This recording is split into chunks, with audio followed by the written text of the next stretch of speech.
حضرت انس رضی اللہ تعالیٰ عنہ لکھتے ہیں کہ جب شب قدر ہوتا ہے تو حضرت جبریل امی فرشتوں کے ساتھ زمین پر آتے ہیں، اور اتنے زمین پر آتے ہیں کہ زمین تنگ ہو جاتی ہے، اور اگر اس دن اس رات کسی کے بال کے رونگٹے کھڑے ہو گئے تو سمجھو کہ فرشتے تم سے مضافہ کر لیے۔ تو یاد رکھو نوجوانوں، کل کی رات ٹھیٹھی ٹھاٹا کرنے کے لیے نہیں ہے، کل کی رات موٹر سائیکل پر لائٹ ڈال کر پھرنے کے لیے نہیں ہے، کل کی رات مارکیٹ کو جا کر بیکار فضول کام کرنے کی ضرورت نہیں ہے، کل کی رات ہماری اور آپ کی ذمہ داری ہے کہ یہ مسجدوں کو آباد رکھیں۔ کل انشاءاللہ تعالی 27ویں شب ہوگی رمضان کی، اور اللہ قرآن کریم میں اللہ سبحانہ و تعالی یہ اعلان فرما دیا کہ جس کو شب قدر نصیب ہوگی اس کو 83 ایئرز 86 برس 4 مہینے، جس کو شب قدر نصیب ہوگی اس نے عبادت کی 83 ایئرز نوجوانوں 4 مہینے۔ میں آج سے 4-5 دن پہلے دیکھا کہ کہیں پر ایک لگا ہوا تھا کہ 20% ڈسکاؤنٹ، جا کے اس کے دکان کو ہی توڑ دیے پورے، فری حلیم بول تو دکان کوہرام مچ گیا۔ یہاں پر یہ بولا جا رہا ہے تم ایک رات اگر تم عبادت کرو گے 86 برس کی عبادت کا ثواب ملے گا۔ کتنا؟ 83 ایئرز اینڈ 4 منتھس۔ سوچ لو آپ، اگر یہ کو بولنے ارے نہیں میاں میں ابھی جوان ہوں، وہ بڈھوں کا کام ہے۔ میرے بھائی، نہ بڈھوں کو، نہ مجھے، نہ تم کو کوئی گارنٹی ہے کہ تم کل صبح تک زندہ رہتے؟ کوئی گارنٹی نہیں ہے۔ ہو سکتا ہے کہ جو بڈھے لوگ ہیں اور 25 سال جی لیں صحت کے ساتھ، جو نوجوان ہیں نہیں معلوم، تب بول کے آج کل تو خبر آ رہی کہ چلے گئے۔ تو 86 برس 83 ایئرز 4 منتھس نوجوانوں، ہم تجارت کے منافع کے لیے رات بھر جاگتے، چھوٹی اجرت کے لیے۔ تو 27 کی شب یا شب قدر کے تعلق سے کہا گیا اس کو رمضان کے تاخ راتوں میں آخری دہے میں تلاش کرو۔ اللہ کے رسول صلی اللہ علیہ وسلم کی امت پر یہ بہت بڑا انعام ہے۔ علماء کرام نے لکھا، بلکہ امام طبری نے لکھا کہ اللہ سبحانہ و تعالیٰ نے ایک قدر والی کتاب ایک قدر والے رسول پر اور قدر والے رسول کی امت پر نازل کی۔ علماء کرام نے لکھا کہ اللہ کے رسول، حدیث شریف لکھی کہ اللہ کے رسول صلی اللہ علیہ وسلم جب دیگر انبیاؤں کی امتوں کی عمر کو دیکھا تو آقا انعامدار محمد مصطفیٰ صلی اللہ علیہ وسلم رنجیدہ ہو گئے کہ میری امت اتنی کم عمری میں کیسے اتنے بڑے عمل کرے گی۔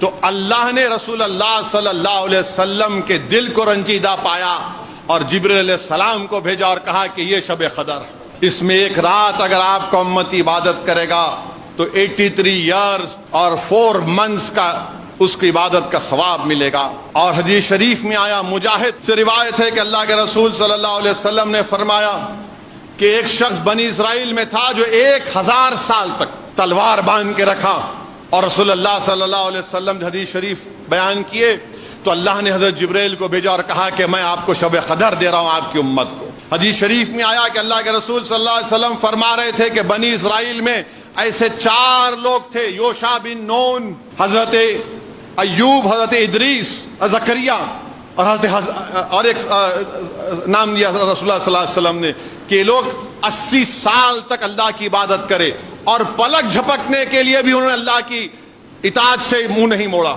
صحابہ پریشان ہو گئے کہ 80 سال اور ایک گناہ نہیں۔ اللہ سبحانہ و تعالیٰ نے حضرت جبریل امی کو بھیجا اور خوشخبری سنائی۔ اب علماء کرام نے یہ بھی لکھا، حضرت انس رضی اللہ تعالیٰ عنہ لکھتے ہیں کہ جب شب قدر ہوتا ہے تو حضرت جبریل امی فرشتوں کے ساتھ زمین پر آتے ہیں، اور اتنے زمین پر آتے ہیں کہ زمین تنگ ہو جاتی ہے، زمین تنگ ہو جاتی ہے، اور اگر اس دن اس رات کسی کے بال کے رونگٹے کھڑے ہو گئے تو سمجھو کہ فرشتے تم سے مضافہ کر لیے۔ اگر تمہارے رونگٹے کھڑے ہو گئے، اللہ تم کو اور ہم کو توفیق دے۔ پھر تفسیر روح البیان میں لکھا گیا کہ جب فرشتے آتے ہیں تو وہ سب سے ہاتھ ملائیں گے، کیا گناہگاروں سے بھی؟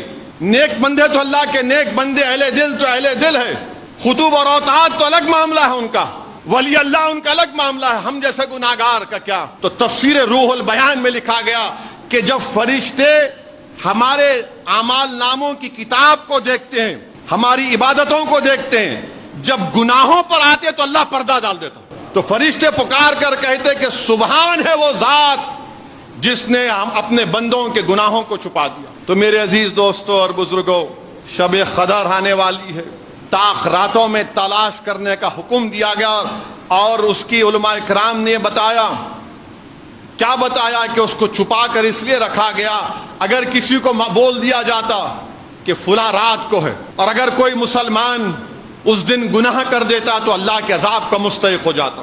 دوسری چیز علماء کرام نے بتائی کہ اللہ سبحانہ و تعالیٰ کا جو نام ہے، اس میں اعظم ہے، وہ چھپا ہوا ہے۔ آج جمعہ ہے، وہ جمعہ کی کون سی شب ہے جو دعا قبول ہوتی کسی کو نہیں معلوم، تلاش کرنا، جمعہ کا دن ہے، ذکر کرنا ہے۔